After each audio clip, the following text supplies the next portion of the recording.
ప్రతిపక్షంలో ఉన్నప్పుడు పవన్ కళ్యాణ్ గారు సుగాలి ప్రీతి బిడ్డకు జరిగినటువంటి అన్యాయాన్ని వాళ్ళు ఎన్నో సభలు నిర్వహించి గుండెలు బాదుకొని గొంతు చించుకొని మాట్లాడిన మాటలు వాస్తవం కాదా పవన్ కళ్యాణ్ గారు అని అడుగుతా ఉన్నా. ఆనాడు ప్రతిపక్షంలో ఉన్నప్పుడు నేను అధికారం వచ్చిన తర్వాత మొదటి సంతకం సుగాలి ప్రీతిబాయి గారి కేసు మీద సంతకం పెడతానని చెప్పి మాయ మాటలు చెప్పి భీమలా నాయక్ సినిమాలు తీసి అమాయకులైనటువంటి బంజారా జాతి బిడ్డల ఓట్లు దండుకోవడానికి సినిమా రూపంలో ప్రయత్నం చేసి ఇవాళ బంజారా జాతి బిడ్డల ఓట్లు వేయించుకొని గద్దెనెక్కిన తర్వాత అధికారం ఉందన్నటువంటి అహంకారంతో విరుదీగుతూ సుగాలి ప్రీతిబాయి గారి కేసు నాకు తెలియనట్లు సుగాలి ప్రీతిబాయి గారి తల్లి పార్వతమ్మ గారు నాకు కలిసి లేదన్నట్టు వివరించడం ఎంతవరకు సమాజ న్యాయమని కూడా ఈ సందర్భంగా పవన్ కళ్యాణ్ గారిని హెచ్చరిస్తున్నా.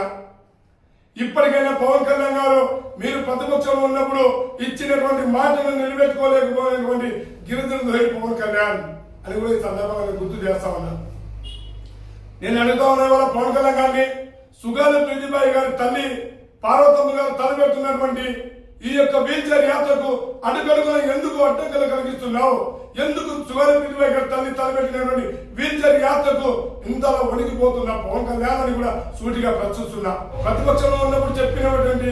మాటకు కట్టుబడి ఇవాళ నీకు అధికారం వచ్చిన తర్వాత సుగాలి ప్రీతిబాయి గారి కేసు మీద సంతకం పెట్టి ఉంటే ఇవాళ బంజారా జాతి బిడ్డలందరూ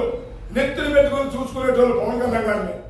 మరి అలాంటిది అధికారం వచ్చిన వాళ్ళకి దాదాపు 2.5 సంవత్సరాలు గడుస్తున్నా కూడా కనీసం సుగాలి ప్రీతిబాయి బిడ్డకు జరిగినటువంటి అన్యాయం కూడా ఎక్కడ కూడా మాట్లాడలేనటువంటి పరిస్థితి వాళ్ళ పవన్ కళ్యాణ్